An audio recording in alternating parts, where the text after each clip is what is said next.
नमस्कार विद्यार्थी मित्रांनो. तर विद्यार्थी मित्रांनो, यशवंतराव चव्हाण महाराष्ट्र मुक्त विद्यापीठाकडून जे हिवाळी सत्र परीक्षा 2026 ज्या होणार आहेत, तर त्याविषयी अपडेट आलेले आहे.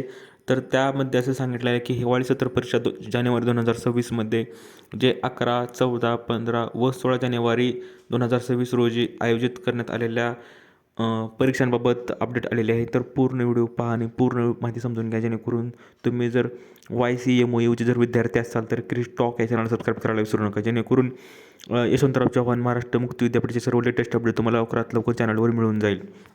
तर विद्यार्थी मित्रांनो, लक्षात घ्या की 2025-26मधील अंतिम सत्र हिवाळी परीक्षा जानेवारी 2026 दिनांक 7 जानेवारी 2026 पासून महाराष्ट्रातील विविध परीक्षा केंद्रावर आयोजित करण्यात येत आहेत. आणि या कालावधीत महाराष्ट्र लोकसेवा आयोगाची MPSC वर्ग क परीक्षा रविवार दिनांक 11 जानेवारी रोजी, तसेच महानगरपालिका सार्वत्रिक निवडणूक कार्यक्रम दिनांक 15-6 जानेवारी 2026 रोजी आयोजित करण्यात आलेल्या असल्याने यशवंतराव चव्हाण महाराष्ट्र मुक्त विद्यापीठाच्या दिनांक 11, 14, 15 व 16 जानेवारी 2026 रोजी आयोजित करण्यात आलेल्या सर्व शिक्षणक्रमांच्या M117, P90, T97 आणि M83 हे शिक्षणक्रम वगळून परीक्षांचे यापूर्वी प्रसिद्ध केलेल्या वेळापत्रकांमध्ये खालीलप्रमाणे सुधारित करण्यात आलेले असून, सदर परीक्षा यापूर्वी नियोजित केलेल्या त्याच परीक्षा केंद्रावर व त्याच वेळेला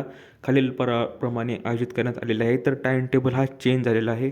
तर त्यात तुम्ही डेट पाहू शकता की 11-22 दिनांक 22, 23, 24 आणि 25 असे 4 दिवस टाईम टेबल पुढे एक्सटेंड करण्यात आलेला आहे.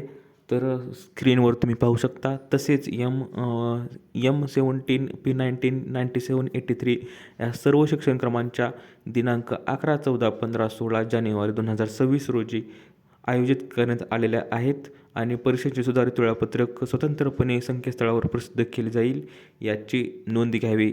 तर अशी ही माहिती आहे विद्यार्थी मित्रांनो. तर दिल्लीमध्ये समजले असेल व्हिडिओ लाईक करा, जास्तीत जास्त शेअर करा. आणि तुम्ही जर मुक्त विद्यापीठाचे जर विद्यार्थी असाल तर क्रिश टॉक या चॅनल सबस्क्राईब करायला विसरू नका. तर भेटूया पुढच्या व्हिडिओमध्ये अशीच एक अपडेट घेऊन. तोपर्यंत धन्यवाद.